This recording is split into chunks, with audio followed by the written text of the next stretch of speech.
I think there's a couple needs, Brett. I think the first one for the professionals, I mean, it depends how you're looking at the organization.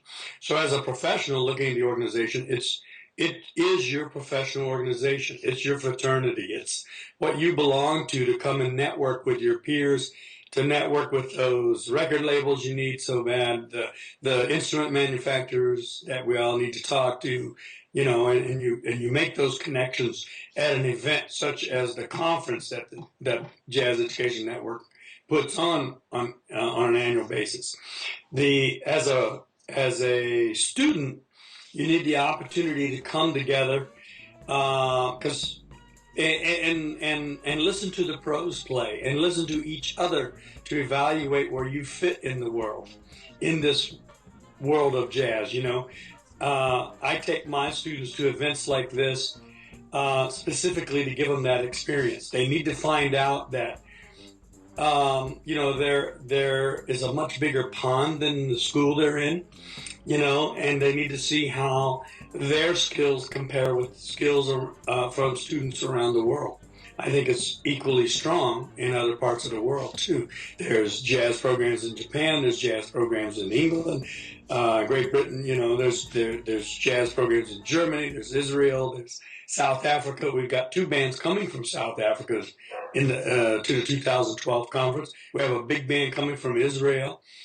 We have a clinician coming from Turkey. Jazz is alive and well out there. Our first conference in 2010 in St. Louis, we expected 500, and we had 1,300 show up.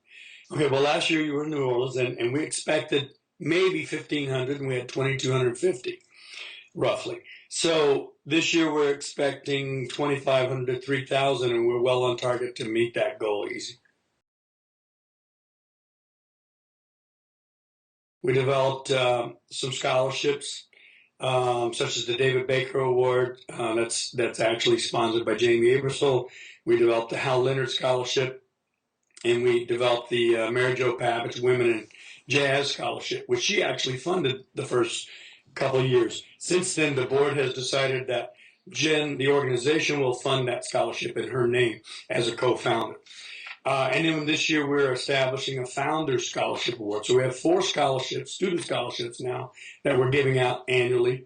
We've established the John Laporta Award in partnership with Berkeley. Of course, we have our two really great strategic partnerships with Music for All, where we co-sponsor the National Honors Jazz Band of America and their summer camp, the jazz portion of the camp.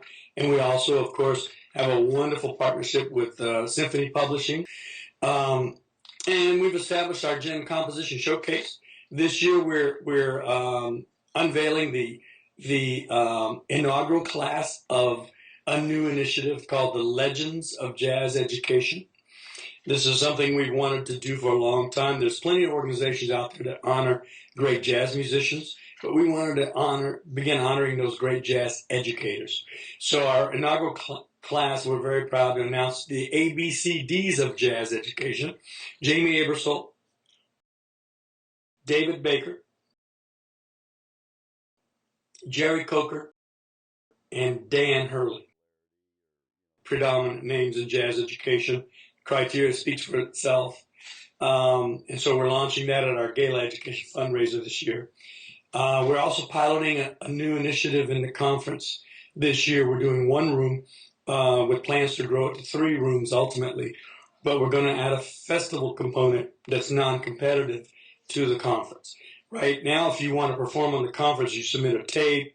It gets reviewed by a committee and adjudicated, and you're selected.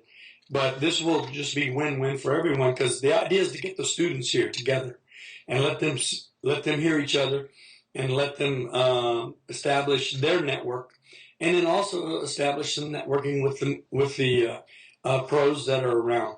So not only are we launching our festival clinic room this year, where we'll have about 15 bands participating in that ultimately, we're also doing a soft launch of our new mentoring program, to where we couple students with pros to mentor during the conference and then throughout the next year.